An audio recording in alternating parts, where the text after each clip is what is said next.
Meus irmãos, quando eu ainda era criança, eu tinha muito medo de fogos, eu tinha muito medo do escuro e eu tinha muito medo de ir para velório, ver pessoas que tinham morrido. A desgraça disso é que a minha mãe, todo velório que tinha, ela ia. E ela me levava.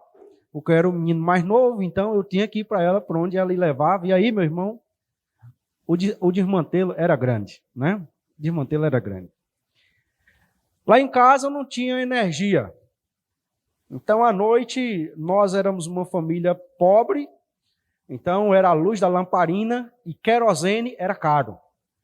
Então, a gente ligava a lamparina ali, todo mundo tinha que estar no mesmo local, né, para ficar no claro. E se a mãe ou o pai decidisse sair, tinha que apagar. E como não tinha energia, o rádio só funcionava até 7 horas, porque de 7 para frente era a Voz do Brasil. Meu irmão desligava ali o rádio, 7 horas ia dormir. E de noite, no escuro, quando eu fechava meus olhos, eu via aquele defunto com os braços abertos, levantando do caixão, vindo à minha procura. E era terrível. Além disso, lá onde nós morávamos, tinha muita festa. Era um local, um sítio onde tinha várias festas do padroeiro. Tinha as festas do padroeiro, tinha as festas dos santos durante o ano. E a minha mãe era muito envolvida nessas festas, então toda festa que tinha essa daí, a mãe ia. E na hora dos benditos lá, o que é que os benditos faziam? Soltavam fogos, não é? Aí, meus irmãos, era um suplício, era uma agonia, era terrível. E muito cedo na vida eu precisei aprender a lidar com medo. Mas eu acredito que esta não é a realidade somente pertinente a mim. Mas eu acredito que você também que está aqui esta noite, você também lida com medos na sua vida. Tem pessoas, por exemplo, que têm medo de rã, outras têm medo de sapo, outros têm medo de barata e fica em pânico quando encontra isso. Outros têm medo do futuro. Ora, o que será do futuro? O que o amanhã reserva para mim? Outros têm medo do que acontecerá com os seus filhos. É incerto, a gente está criando os nossos filhos num mundo complicado. E como é que vai ser o futuro dos nossos filhos? Como é que eles vão lidar com as influências que têm? Ainda outras pessoas têm até medo se estarão realmente no céu ou não. De fato, meus irmãos, nós lidamos com muitos medos. Tem até aquelas pessoas que têm medo de outras pessoas.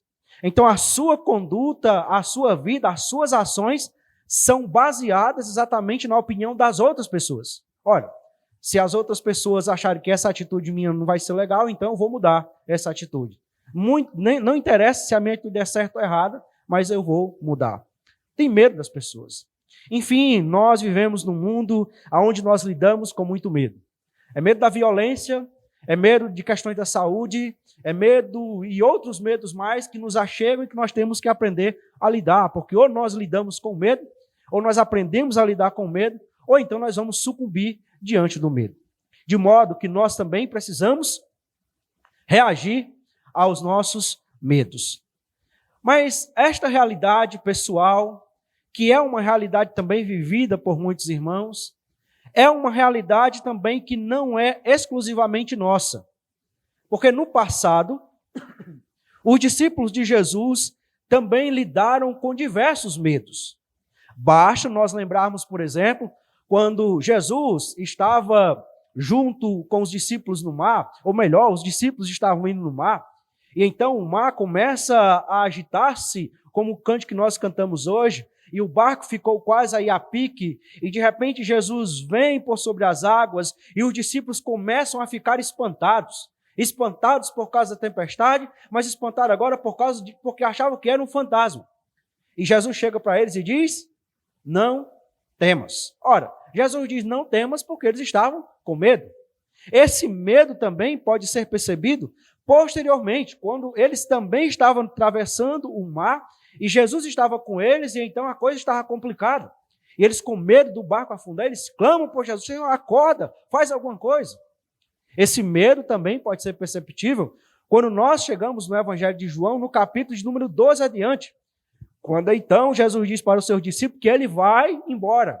E que para onde ele vai, os discípulos não podem ir. Os discípulos vão continuar ali. E os discípulos ficam com o coração perturbado. Os discípulos ficam com o coração temeroso. É por isso que o Senhor Jesus começa o capítulo 14 de João, diz: não se turbe o vosso coração. Não tenha medo. Continue, não tenha medo. Mas um outro momento em que nós encontramos os discípulos com medo, por razões distintas, está registrado no Evangelho de João, no capítulo de número 20, nos versos de número 19 a 23.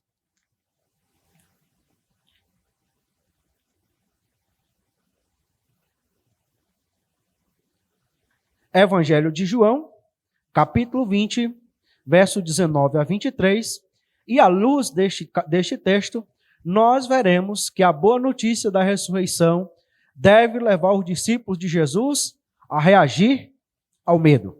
Aqueles que podem, fiquem de pé para nós fazermos a leitura no Evangelho de João, capítulo 20, versos 19 a 23.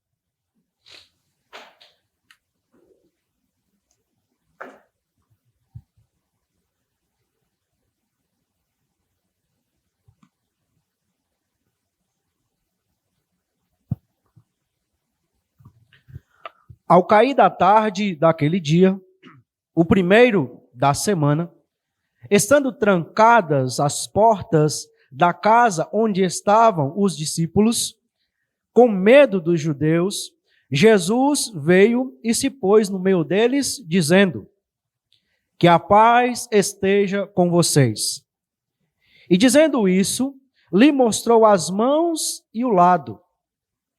Então, os discípulos se alegraram ao ver o Senhor. E Jesus lhes disse outra vez: que a paz esteja com vocês. Assim como o Pai me enviou, eu também envio vocês. E havendo dito isso, soprou e disse-lhes: recebam o Espírito Santo.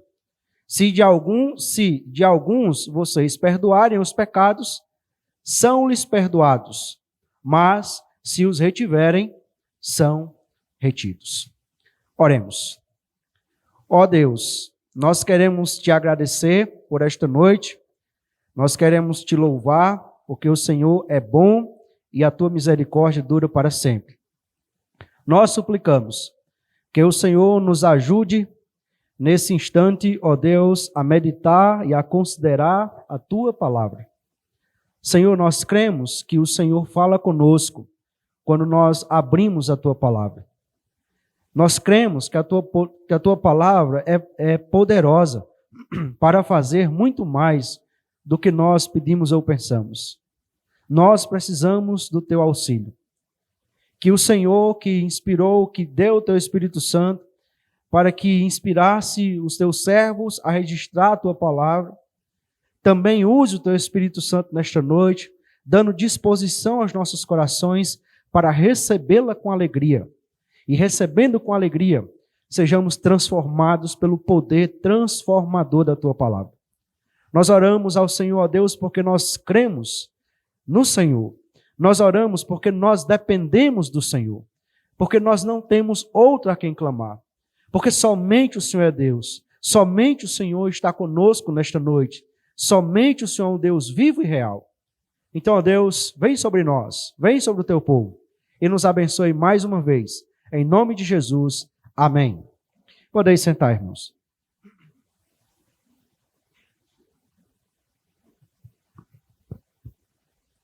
A notícia da ressurreição de Jesus, ela teve reações diversas na vida de diversas pessoas.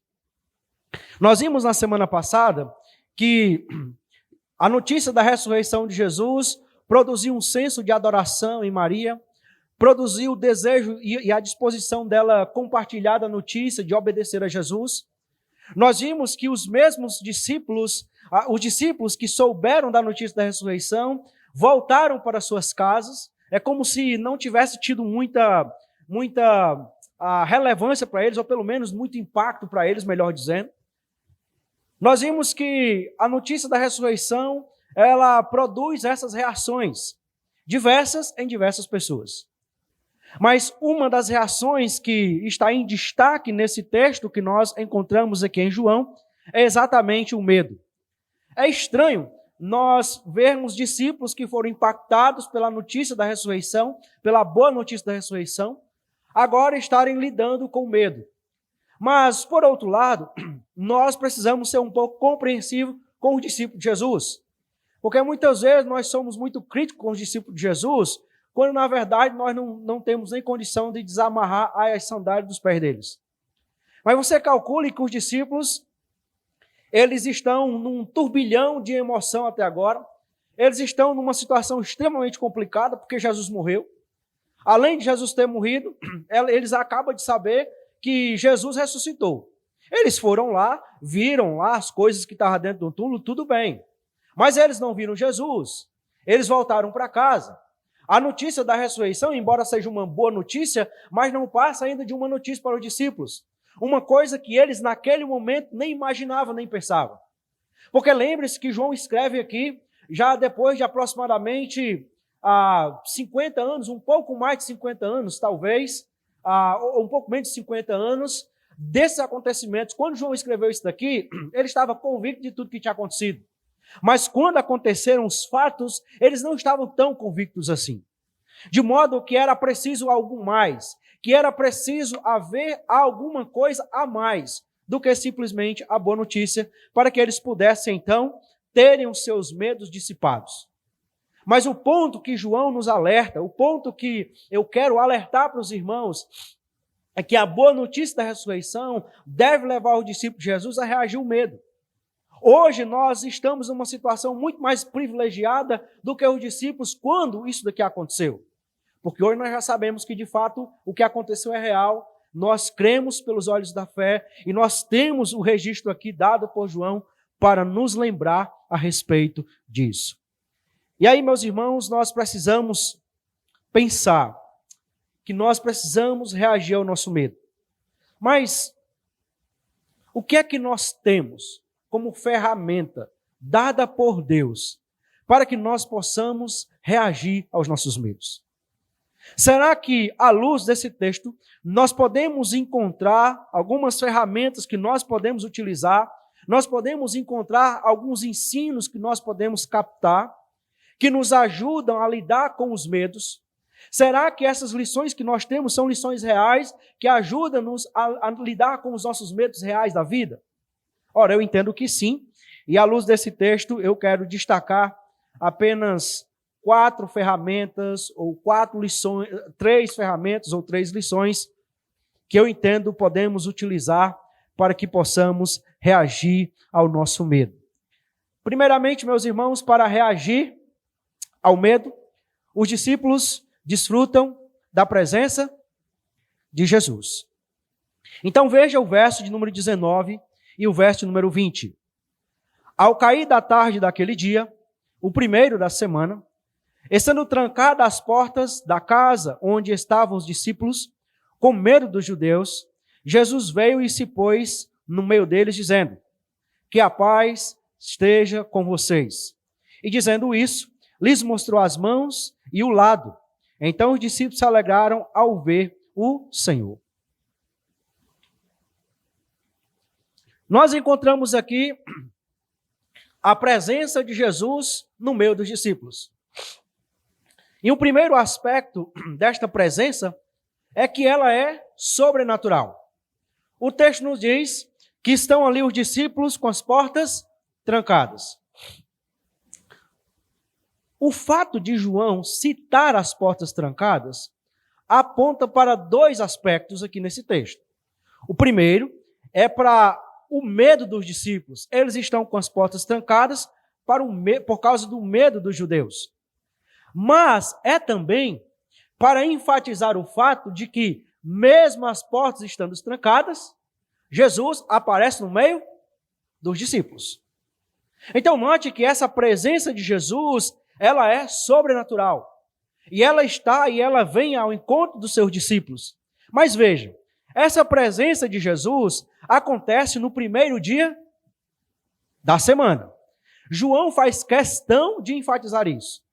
Ora, lembre que a notícia da ressurreição chega logo cedo no primeiro dia da semana. Os discípulos estão aqui ainda, talvez, processando essa informação, talvez procurando fé para crer nessa informação. E, de repente, Jesus se faz presente no meio deles. Mas observe que esta presença sobrenatural, ela é também uma presença que traz paz. Note que quando Jesus chega, Jesus, ele então diz que a paz esteja com vocês. Por 2 vezes, ele diz que a paz esteja com vocês. De fato, você tem essa expressão de desejar a paz, que muitas vezes nós achamos estranhos, né? Quando a gente encontra um irmão, ele diz a paz do Senhor, irmão, nós achamos estranho. Mas, de fato, isso era um costume natural no Antigo Testamento. Era de você encontrar uma pessoa e você desejar a paz para ele.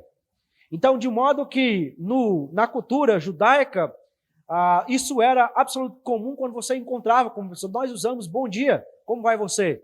Então, eles utilizavam que a paz esteja com você, ou que a paz esteja com sua família. Mas, para além de um cumprimento que segue um padrão da cultura judaica, nós encontramos aqui, meus irmãos, a demarcação de um novo tempo. Agora, esse novo tempo é um tempo de paz. E esse tempo de paz é exatamente como uma coisa fantástica trazida para os discípulos. Porque os corações dos discípulos estão sem paz. O coração dos discípulos não desfrutam da paz de Deus. Porque alguns, e a maioria deles, ou pelo menos todos eles, traíram Jesus, outros negaram eles, outros se distanciaram de Jesus. E eles estão agora com um senso de indignidade. Eles estão agora achando que não tem mais possibilidade de relacionar-se com Jesus, porque os seus corações estão sem paz. E Jesus chega, e Jesus demarca para eles que esse tempo que começa agora é um tempo regido, é um tempo onde é demarcado pela paz. Agora, o Deus da paz veio, o Deus da paz ressuscitou o seu Filho, e o Deus da paz estabeleceu paz para o relacionamento dele com os discípulos de Jesus. De modo que a presença de Jesus, ela traz paz. Mas observe, a presença de Jesus, que é sobrenatural e traz paz, ela é uma presença que lida com a incredulidade. O texto segue no verso 20, dizendo que quando Jesus disse isso, mostrou as mãos e os lados, e o lado. Nós, muitas vezes, quando nós olhamos para os discípulos, pensamos, quem foi que abandonou Jesus na hora que ele mais precisava? Pedro. Na nossa mente já vem Pedro. Foi ele que negou Jesus. Mas, de fato, essa conduta não foi só de Pedro. Foi dos outros discípulos também. Embora os outros discípulos não tenham feito isso com a boca, mas com as suas atitudes, eles também fizeram isso. Quando nós pensamos, quem é o discípulo incrédulo na ressurreição de Jesus? Quem é que vem na nossa mente? Tomé. Mas você acha que é à toa que Jesus chega para os discípulos e mostra a mão dele e mostra também o lado dele? A única diferença dos discípulos aqui para Tomé é que Tomé disse, se eu não ver, eu não acredito. Mas o texto parece dar indicação, ou pelo menos dar indicação, de que quando Jesus chega ali, não sei se os discípulos espantados pela presença de Jesus, mas é como os discípulos ficassem um pouco sem acreditar que realmente era Jesus. E Jesus então mostra as suas marcas. E eu penso que isso é por causa da incredulidade do coração dos discípulos. Mas mais do que isso, nós temos aqui Jesus glorificado. O Jesus glorificado ainda carrega consigo as marcas do seu sacrifício. Ainda carrega consigo as marcas do seu sacrifício. E essas marcas do seu sacrifício é sempre para nos lembrar quanto custou o nosso pecado, mas também quão grande foi a demonstração de amor dele por nós. Essa presença de Jesus, que é sobrenatural, que traz paz, que lida com a incredulidade, é uma presença também que produz alegria. O texto diz que, então os discípulos, verso 20, se alegraram ao ver o Senhor. É interessante, meus irmãos, que na presença do Senhor há abundância de alegria. E sempre que nós estamos na presença de Deus, ora, ali há alegria. Eu estava conversando outro dia com um irmão, e nós estávamos falando exatamente sobre os cânticos que nós cantamos. E tem alguns cânticos, irmãos, que nós cantamos que eu tenho dificuldade de me imaginar nós cantando ele na presença do Senhor.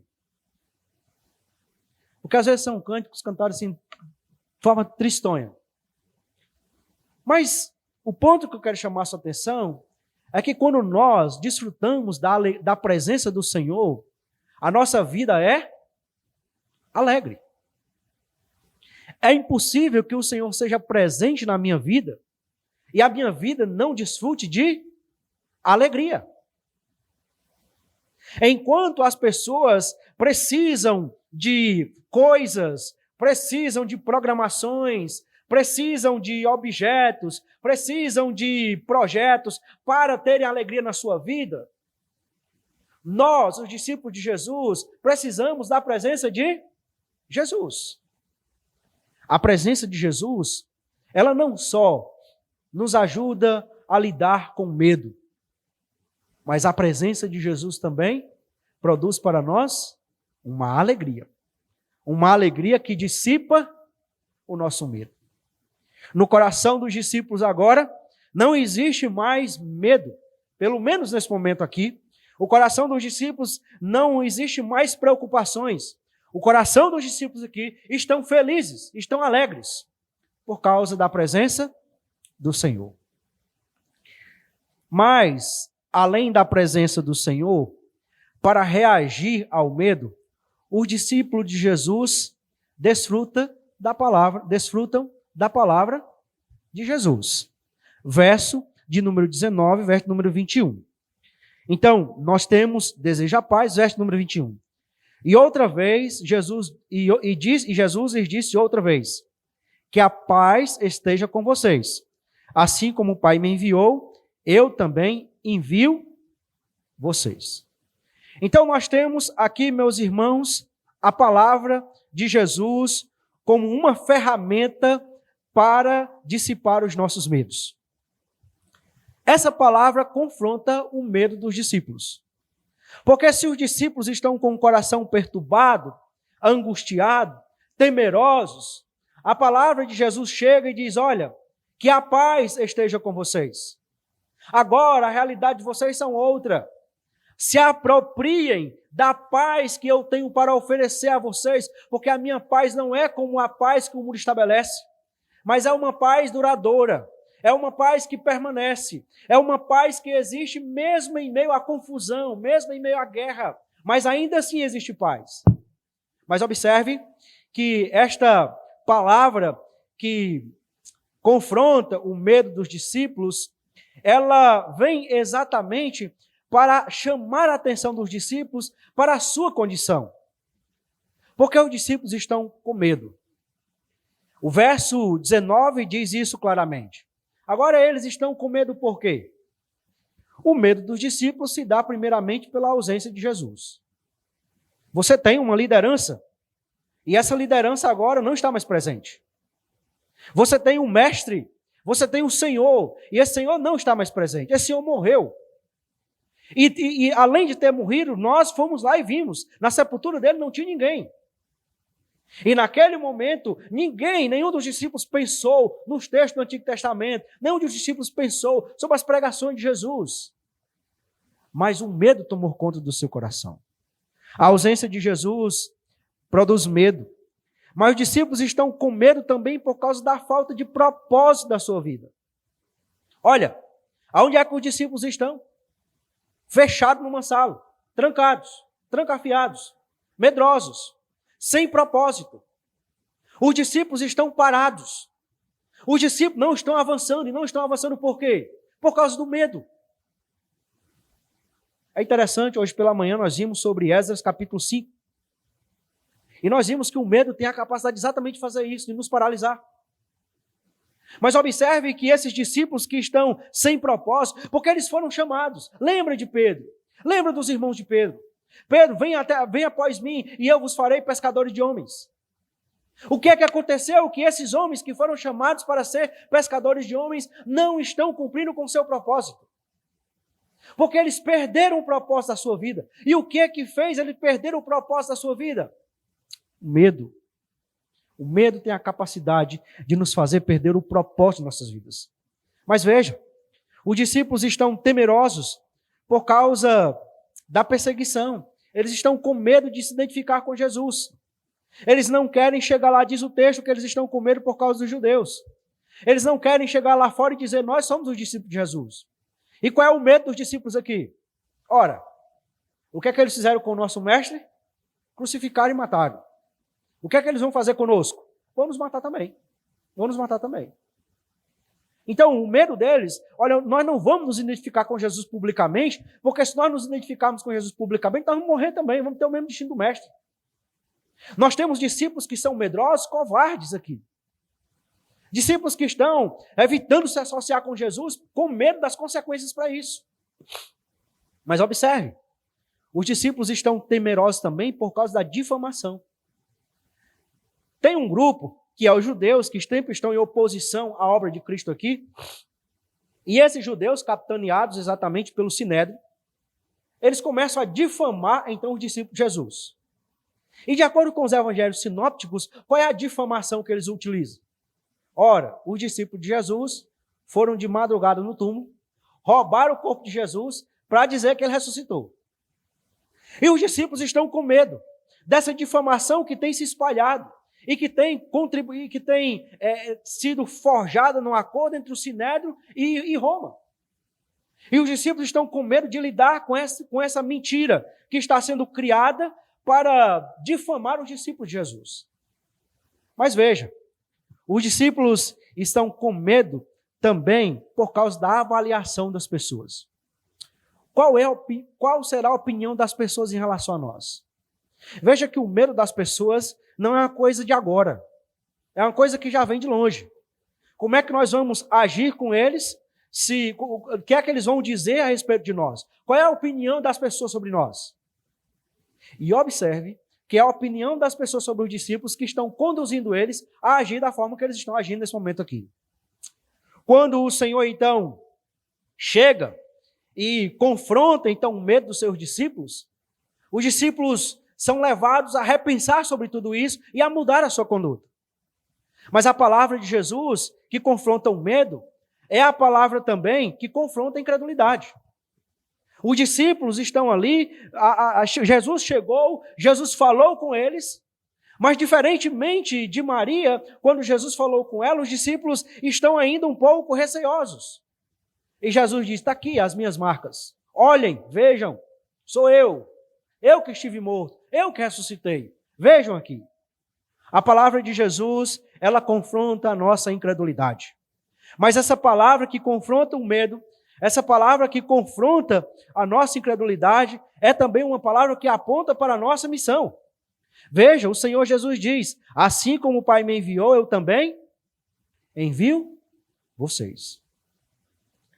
É muito significativo a palavra de Jesus nesse ponto aqui. Porque nós temos discípulos medrosos sem propósito.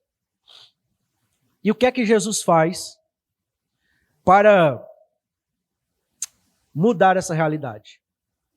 Jesus apenas lembra do propósito da vida deles. Porque Jesus já tinha falado anteriormente para eles, dentro do Evangelho de João, de que eles também seriam enviados.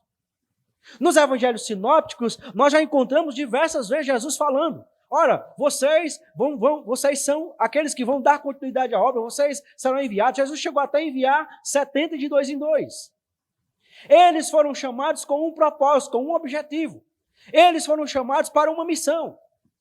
Mas o medo fez com que eles parassem na sua missão. O medo fez com que eles perdessem o propósito da sua missão. E o que é que Jesus faz? Jesus diz, da mesma forma como o Pai me enviou, eu também estou enviando vocês. E aqui, meus irmãos, é uma coisa bem interessante. Porque a ideia é o seguinte, o ministério de Jesus, ele não termina com a morte, ressurreição e a subida de Jesus ao céu. O ministério de Jesus continua em cada um dos discípulos de Jesus. É por isso que em Atos eles são chamados de pequenos cristos. Eles são chamados de cristãos. Porque eles estão dando continuidade à obra que o Cristo, que o mestre deles estava fazendo. De modo que a obra de Jesus continua. E essa obra de Jesus que continua, ela vai continuando na vida de cada discípulo de Jesus. Cada discípulo de Jesus está continuando fazendo a obra de Jesus. E é por isso que a palavra de Jesus aponta para a grande missão. Essa grande missão, ela é repetida 5 vezes no Novo Testamento, nos 5 primeiros livros. Mateus, Marcos, Lucas, João e Atos. 5 vezes. Essa missão que está sendo trazida aqui por João é exatamente nós sermos testemunhas da ressurreição de Jesus. É nós falarmos a respeito de Jesus e da sua obra, da sua pessoa e da sua obra. A palavra de Jesus que confronta os nossos medos, a palavra de Jesus que confronta a nossa incredulidade, é a palavra também que aponta para a nossa missão. Mas, além da presença da palavra, para reagir ao medo, os discípulos desfrutam do poder de Jesus. 3P, para você reagir ao medo. E todos P, que é para facilitar você memorizar. A presença, a palavra e o poder. Havendo dito isso, soprou e disse-lhe, receba o Espírito Santo. Se de alguns vocês perdoarem os pecados, são-lhes perdoados. Mas se retiverem, são retidos. Aqui nós temos o poder de Jesus. E esse poder de Jesus, primeiramente nesse texto, pode ser percebido pela presença sobrenatural de Jesus. É apenas uma pessoa que tem poder que pode, então, adentrar uma sala fechada, passando pelas paredes. É apenas essa pessoa que tem poder, que tem condições, capacidade de fazer isso. Então, a presença, o poder de Jesus pode ser percebido pela sua presença sobrenatural junto com os seus discípulos. Mas esse poder de Jesus vem pelo Espírito Santo. O texto diz, recebam, verso de número 21, né? Verso número 22. Dito isso, disse, recebam o Espírito Santo. O poder de Jesus vem pelo Espírito Santo. E aqui eu quero fazer só um adendo sobre isso daqui. Porque o que significa essa expressão que nós encontramos aqui, que Jesus diz, recebam o Espírito Santo? Porque os irmãos lembram que o Espírito Santo só vem de fato em Atos. Mas aqui nós temos o texto dizendo que Jesus, depois de desejar a paz, lembrar da missão, ele então diz, receba o Espírito Santo. Tem 2 possibilidades que são mais plausíveis para esse texto, e eu vou mencionar as 2 e vou dizer qual é que eu me inclino para ela, certo? A primeira delas é nós olharmos para o livro de João e nós vermos aqui nesse texto o que alguns estudiosos chamam de o Pentecoste de João. Não é que João desconsidere o que acontece em Atos 2 com o Pentecostes, Mas é que na teologia joanina, no Evangelho de João, você está seguindo uma linha aonde chega a morte, glorificação de Jesus. E a glorificação de Jesus, para João nesse caso, culminaria então com a descida, com a chegada do Espírito Santo. Alguns estudiosos têm entendido de que é isso daqui. Não é que João desconsidere o que acontece em Atos 2. João não está se importando com Atos 2, mas seguindo a sua linha de raciocínio, ele está dizendo, não, aqui o Espírito Santo, aqui veio o Espírito Santo. Essa possibilidade, defendida por muitos estudiosos, ela tem as suas dificuldades, né? A primeira delas é nós entendemos isso daqui realmente como um Pentecostes, como o Espírito Santo descendo com os discípulos, sobre os discípulos. E aí, uma outra questão é nós pensarmos e fazermos uma comparação. Quem são os discípulos nesse ponto aqui? Depois de receberem o Espírito Santo, qual é a atitude deles? E qual é a atitude dos discípulos depois de Atos 2? Certo? Isso nos ajuda a lançar luz sobre isso daqui. Porque lembre que depois disso daqui, nós temos um discípulo que não está presente aqui, que é Tomé. Então ele não recebeu o Espírito Santo, certo? Seguindo essa linha. Mas para além disso, o que é que acontece com os discípulos depois desse momento aqui? Eles continuam trancados ali, certo? Porque eles não reagem ainda adequadamente. E depois que Jesus aparece a segunda vez, eles decidem sair. Mas eles saem para onde? O que é que Pedro diz? Vou pescar. Em outras palavras, o que é que Pedro está dizendo? Eu vou voltar para a minha antiga vida. Vou voltar para o meu ofício. A coisa não dá mais, aqui não tem mais para onde a gente ir, certo? Vamos voltar para a nossa pescaria mesmo. Não vale mais a pena continuar. Agora olha para Atos 2. E veja como é que os discípulos reagem depois de Atos 2. Os discípulos ali mudam. Em Atos 1 eles estão ainda trancafiados. Em Atos 2 eles estão com coragem, com ousadia.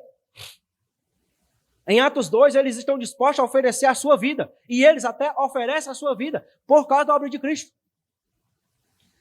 Então eu penso que essa primeira alternativa, embora muitos estudiosos de peso defendam, tem suas dificuldades.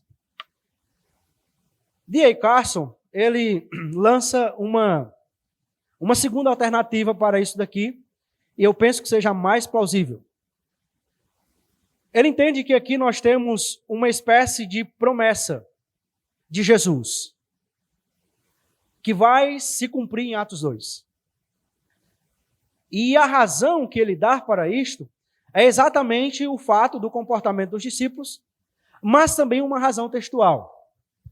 Algumas versões que nós encontramos, eu acho que a ARA, a Nova ARA e a NVI, pelo menos, elas traduzem esse texto da seguinte forma: e havendo dito isso, soprou sobre eles e disse-lhes: recebam o Espírito Santo.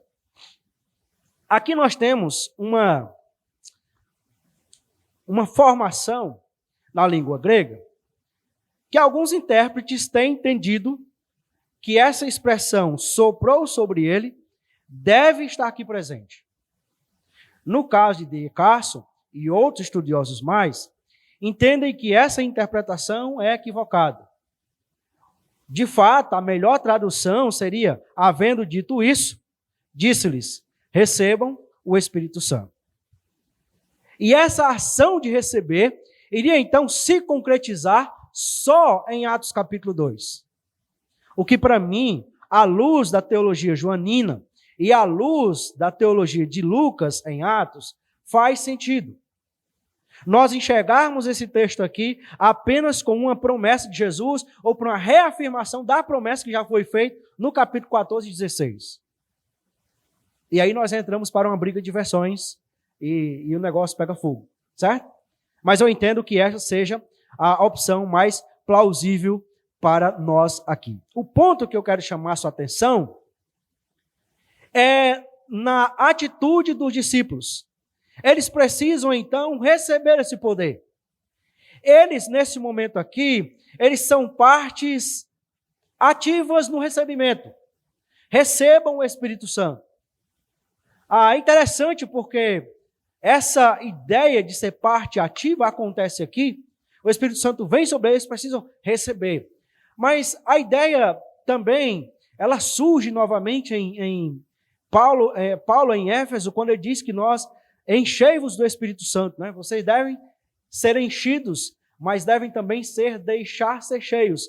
Vocês devem deixar ser cheios do Espírito Santo e vocês devem se encher do Espírito Santo. Passivo e ativo nesse caso aqui. Esse poder de Jesus, ele visa então capacitar os discípulos para a missão. E aqui nós chegamos na segunda parte, que é também uma partezinha que dá alguns nós para nós, certo? Se de alguns vocês perdoarem os pecados, são-lhes perdoados.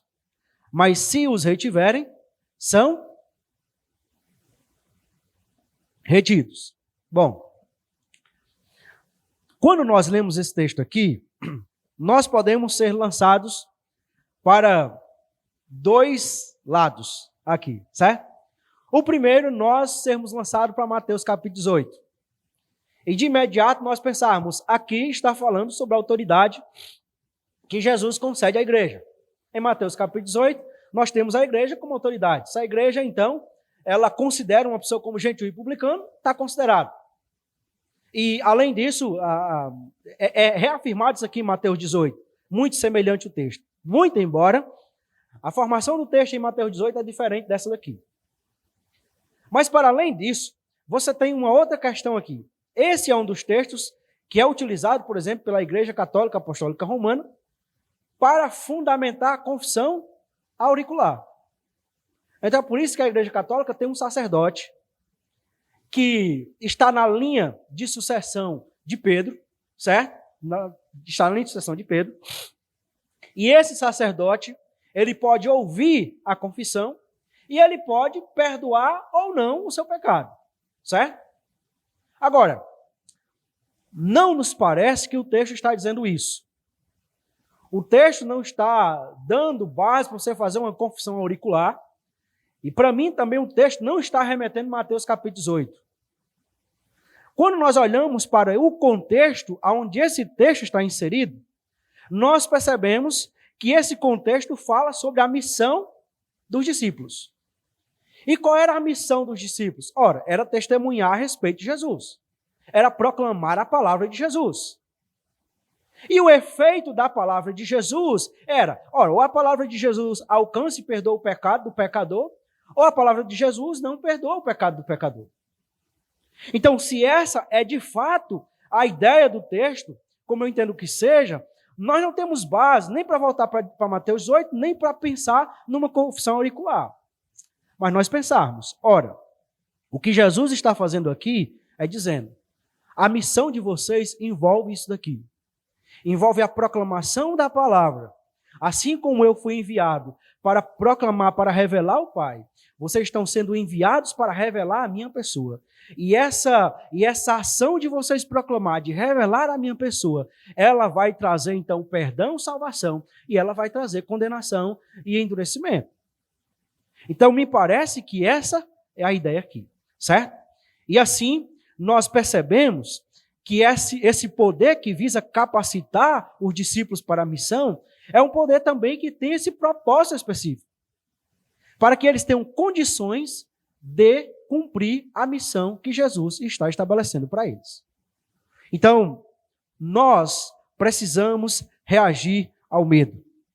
Mas o medo não é a única reação que algumas pessoas têm diante da boa notícia da ressurreição de Jesus. Porque além do medo, algumas pessoas também reagem à boa notícia da ressurreição de Jesus com a incredulidade. E é sobre isso que nós trataremos no próximo domingo, de acordo com João 24, capítulo 20, verso 24, até o versículo de número 31. Eu quero fazer aqui 4 aplicações para nós concluirmos, então, esta mensagem. A primeira aplicação, meus irmãos, é que o medo dos homens nos paralisa e nos impede de avançarmos na missão. Lembre disso. Lembre disso. Nós não somos chamados para agir. Só tem uma pessoa que nós somos chamados para agir em conformidade com a vontade dele. É o Senhor. Só Ele. Se nós formos olhar para os homens, nós iremos ficar paralisados e nós não avançaremos na missão que o Senhor nos deu. Faz um link com Esdras 4 e 5. E você vai perceber que não é só em Esdras 4 e 5 e aqui que nós encontramos esta realidade. Mas é em toda a Escritura. Todas as vezes que os discípulos de Jesus deixam ser tomados pelo medo, eles ficam paralisados. E eles são impedidos de avançar na missão. Você pode lembrar de outro personagem que passou por essa mesma condição. Você lembra de Elias? O grande profeta Elias? Aquele que orou e os céus cessaram a chuva. E orou e voltou a chover novamente. Aquele grande servo Elias. Um dia, ele teve medo de uma mulher chamada Jezabel. E o que aconteceu com aquele homem? Ele foi para uma caverna. Ele ficou lá paralisado. E a missão foi parada. Todas as vezes que nós deixamos que o medo tome de conta de nós, que o medo dos homens tome de conta de nós paralisaremos e nós ficaremos impedidos de avançarmos na missão que Deus estabeleceu para nós. O que Satanás quer é que nós sejamos dominados pelo medo, para que nós fiquemos então paralisados. O que Satanás quer é que a missão não seja avançada, que não haja progresso. E o que é que ele faz? Ele traz o desânimo e ele traz o medo. E aí a obra para, a coisa fica parada e não avançamos na missão. Uma segunda aplicação que eu quero fazer aqui, que para vencermos o temor dos homens, precisamos do Espírito de Deus, da palavra de Deus, das provas do seu amor por nós. É isso que Deus faz, é isso que Jesus faz nesse texto que nós lemos nesta noite. É isso. Meus irmãos, se você é crente em Cristo Jesus, você tem o Espírito Santo na sua vida. Se você é crente em Cristo Jesus, você tem acesso à palavra de Deus, Deus falando contigo. E você é relembrado das provas do amor de Jesus por você. Então, por que você é temeroso? Por que os nossos corações muitas vezes são tomados pelo temor dos homens? Ora, agora se você não é crente em Cristo Jesus, você não tem o Espírito Santo. Porque você só tem o Espírito Santo depois que você nascer de novo. De acordo com João capítulo 3. Mas você tem a palavra de Jesus e você tem as provas do amor de Jesus por você. Então você pode, quando fica parado na sua vida e você começa a ser tomado pelos temores, você pode voltar para a palavra de Jesus e você pode recordar as provas do amor de Jesus por você, para que você possa lidar com seus medos. Mas para além disso, uma terceira aplicação é que Jesus é sensível ao nosso estado e sempre nos encoraja a vencer o medo. Tem uma coisa que eu não sei. Aliás, eu sei, né? Graças a Deus que eu não sou Jesus, porque Jesus é É maravilhosa a forma como Jesus trata conosco, né? Porque eu, não sei, mas um discípulo desse, passado 3 anos, sendo ensinado por Jesus, conhecendo o Antigo Testamento, né? Acabam de receber, foram lá, a notícia, foram lá, viram, Jesus não estava lá, meu irmão.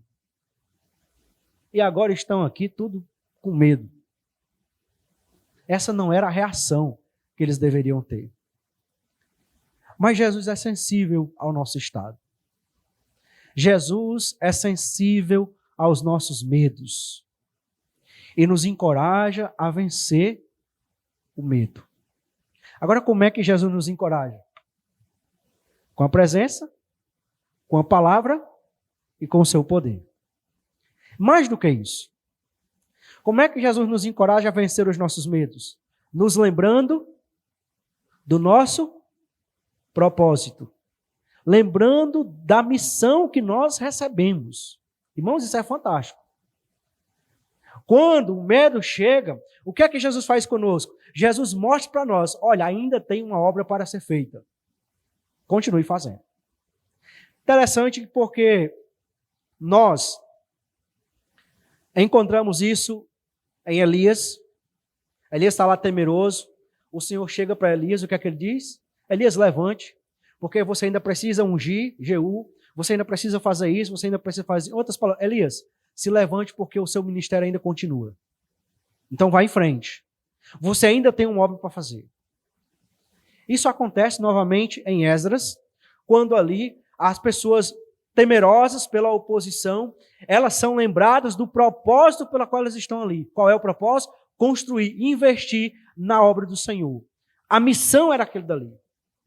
E essa missão é novamente relembrada aqui.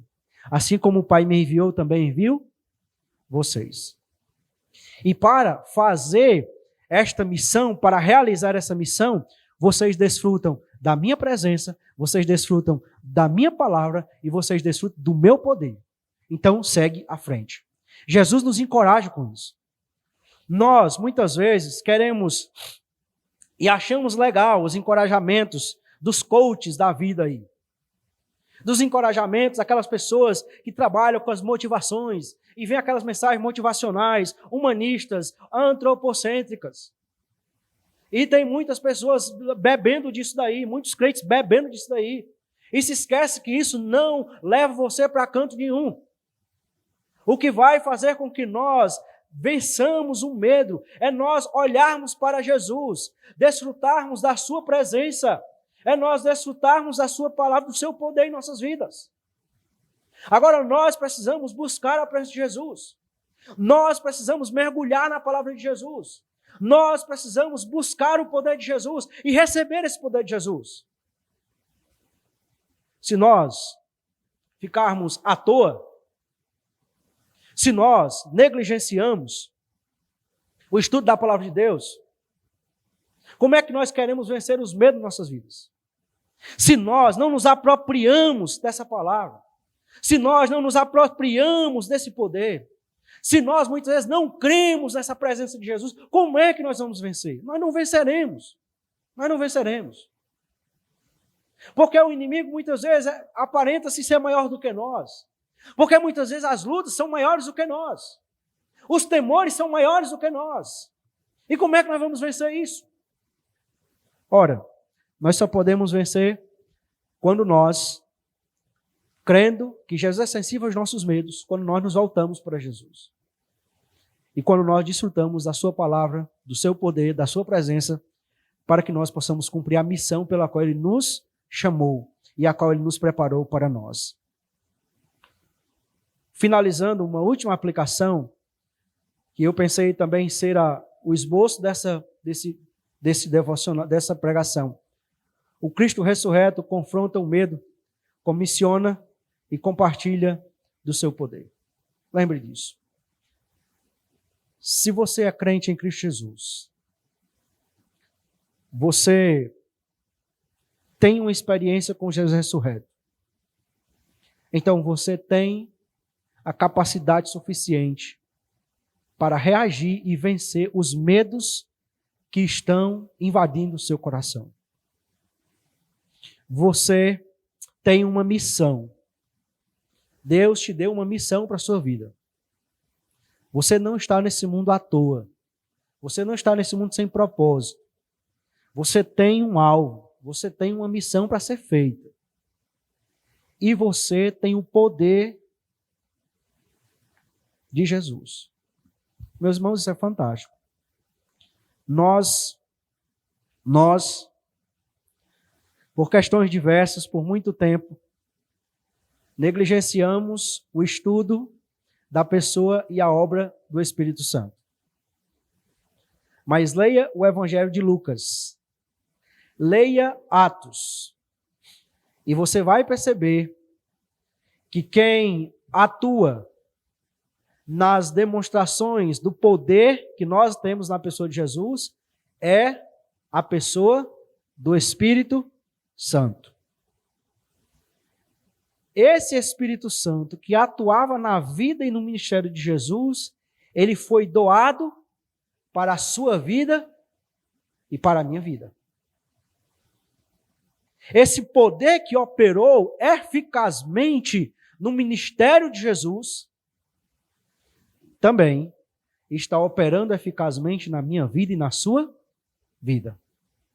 Agora, se você não é crente em Cristo Jesus, você pode entregar a sua vida a Cristo e ter em Cristo a resolução dos seus medos, ter em Cristo uma missão para a sua vida e ter em Cristo o poder que vai te ajudar não só a vencer os medos neste mundo, mas a vencer o pior de todos os medos, que é uma eternidade sem Cristo.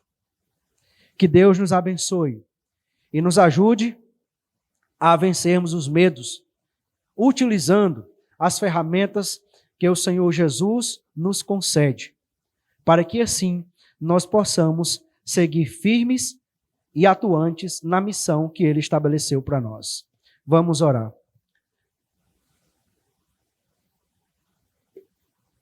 Senhor Deus, nós queremos em nome de Jesus te agradecer por esta noite, te agradecer pela tua palavra, te agradecer porque o Senhor é sensível a nós, mesmo nas nossas fraquezas, o Senhor é sensível a nós. Nós te louvamos porque nós desfrutamos da presença de Jesus no nosso meio. Quando o teu corpo está reunido, o Senhor está presente como cabeça da tua igreja. Nós te louvamos porque nós desfrutamos da tua palavra em nossas vidas. Nós temos o privilégio, ó Deus, de ouvir o Senhor falar conosco. Nós te louvamos porque nós desfrutamos do teu poder que o Senhor compartilhou conosco por meio do teu Espírito Santo. Ó Deus Espírito Santo, nós clamamos ao Senhor que por graça e misericórdia o Senhor nos revista desse poder, que o Senhor venha sobre as nossas vidas, que o Senhor nos encha da tua presença, para que nós, robustecidos, fortalecidos, para que nós possamos, ó Deus, reagir aos medos que nos cercam. Ó Deus Espírito Santo, nós cremos na tua presença, nós cremos que o Senhor é absoluto, o Senhor é soberano, nós cremos que o Senhor faz muito mais do que nós pedimos ou pensamos. Nós cremos que é o Senhor que está dando continuidade à obra nesse momento, nessa dispensação. Então, ó Deus, vem sobre nós, encha a vida dos teus servos com o teu poder, com a tua presença. Fortalece a cada um dos irmãos, daqueles que têm lidado com temores por dentro, medo por fora. Ó Deus, vem sobre eles. Ó Deus Espírito Santo, nós clamamos também, porque é o Senhor com o teu poder que quebranta corações. Então nós suplicamos que o Senhor faça isso, que o Senhor quebrante a incredulidade, que o Senhor quebrante a dureza dos corações para que eles possam se deleitar, se desfrutar no Senhor. Que o Senhor leve aqueles que ainda não entregaram a Cristo Jesus a entregar as suas vidas e a encontrar e a desfrutar da alegria e da paz na presença, no poder e na palavra do nosso Senhor e Salvador Jesus Cristo. Ó Deus, nós suplicamos que o Senhor nos abençoe e nos guarde. Nós suplicamos que o Senhor volte o teu rosto de misericórdia para nós e nos conceda a tua paz. E que a graça de nosso Senhor Jesus Cristo, que o amor do Senhor, que é o nosso Deus e Pai, e que a comunhão do teu Espírito Santo seja conosco hoje e até o dia em que o Senhor voltará para nos buscar, para assim estarmos para sempre com o nosso Senhor e Salvador Jesus Cristo. Pois é em nome dele que nós oramos ao Senhor. Amém. Após uma oração silenciosa e o pós-lúdio, está encerrado esse culto. Uma boa noite, uma boa semana e que Deus graciosamente vos abençoe.